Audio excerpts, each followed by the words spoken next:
Now, Abraham Lincoln pondered this. He pondered the fact that we had left God out of the Constitution and written slavery into it.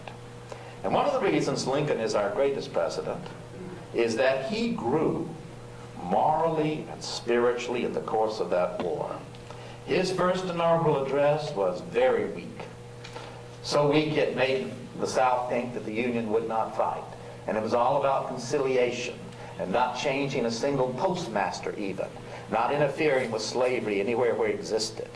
But as the war went on, his little boy died. And Lincoln began to equate the loss of that precious child with the loss of all these men in this war. And he came to grow and understand that God was punishing us with this war for the sin of slavery. So in the Gettysburg Address, he quite carefully says that this nation must have, under God, a new birth of freedom. And Franklin Roosevelt, interestingly enough, as he came to the end of that first inaugural address, referred back to Lincoln and said, "This is a day of national dedication, and we humbly beseech the blessing of God.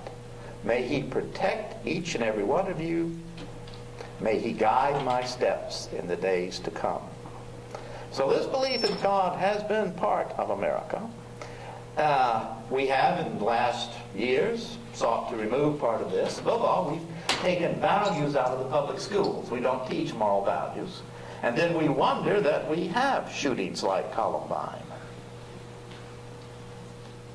But values and a belief in God were at the foundation of this country.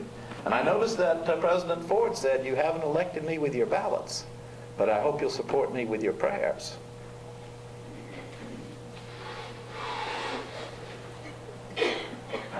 I teach political science and history at Kalamazoo Valley Community College, and I did not, I'm not in collusion with that British guy. This idea came to me earlier. But I was going to make a question about not only our Greco-Roman heritage, but also the heritage from the British Empire. But one of the things that I teach my students when we talk about the Great Depression is how it was that we were able to resist, unlike Germany or Russia or Italy that didn't have as much experience with democracy as we did, how we were able to resist dictatorship. And one of the things that I think is our British ancestry, even going back to the Magna Carta, the fact that the colonial legislatures have always been more powerful than the royal governors.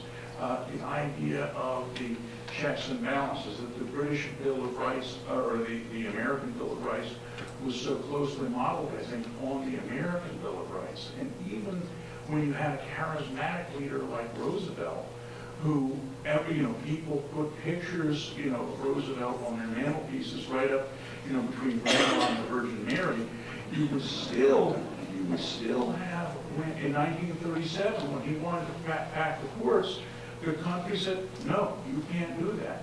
And I think that came from our traditions of limited government going, back to the Magna Carta, even more than, maybe our traditions going back to Rome. Because remember, the Roman Republic fell to a dictatorship, but the United States did.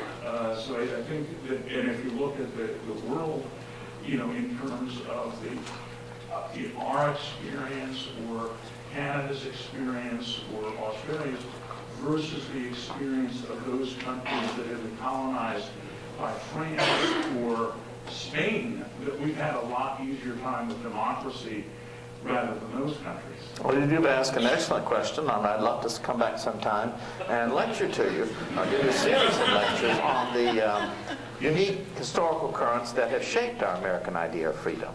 And certainly one is the Old Testament. Very strong, the Puritan tradition, with its idea that America has a special destiny. Greece and Rome, certainly. Christianity. But the most powerful force is the English tradition. That is to say, it could be argued that our Constitution would not be very different if the founders had not known a lot more about Greece and Rome than they did about ancient Egypt. The real model was Britain.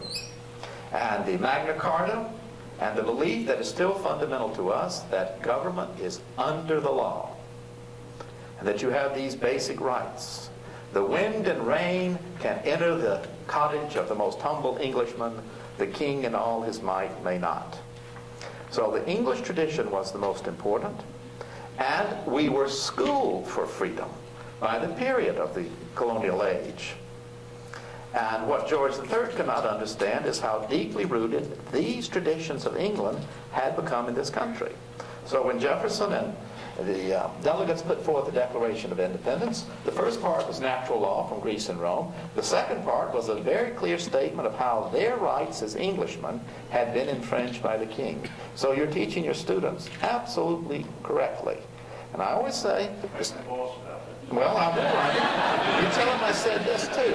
The students who come to me after 2 years of a community college write much better and think much critically than those who have gone through the 2 years at the University of Oklahoma. I'm a very strong believer in good community colleges.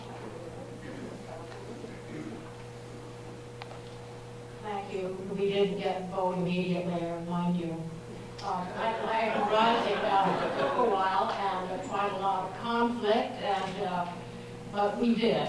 I'm really rising to continue what the gentleman from England was talking about, which is possibly, I'm trying to word this very tactfully, sir. I think you and I have a lot of disagreements, but I would like to add I am a retired political scientist, and I was a student of Leo Strauss, so this might strike a resonance with you. I think that freedom can lead to a feeling of arrogance. I don't think we're absolutely the best in the world. Going back to Aristotle, you remember his comparison of constitutions, and he found what was good in some and what was bad in another. I think we're going down a very dangerous path if we think that we have something that is absolutely the best, possibly because of our remarkable founding fathers, I don't know.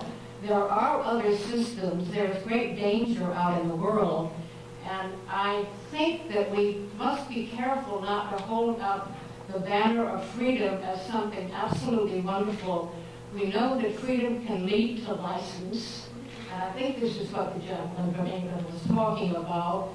I don't think that guns should be as readily obtainable as they are, and I don't think that has anything to do with freedom. But in any case, I think that our founding fathers would have cautioned against arrogance and would have said a kind word for humility. Thank you. Well, can I answer? I don't know anything about Leo Strauss. I've never read a word of his. So I don't know about that.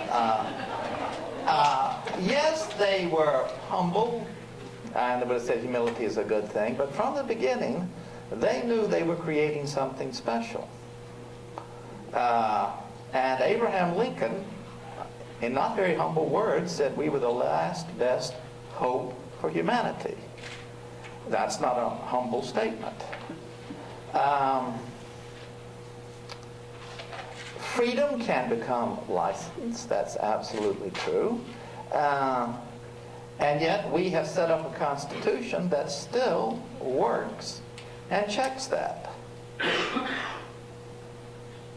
And gives to individuals their rights.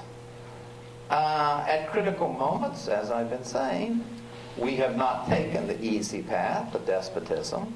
We have clung to the course of constitutional government. Unlike some, I think we have a very great deal to be proud of. And I think when we come out of this economic recession, we will again have much to be proud of.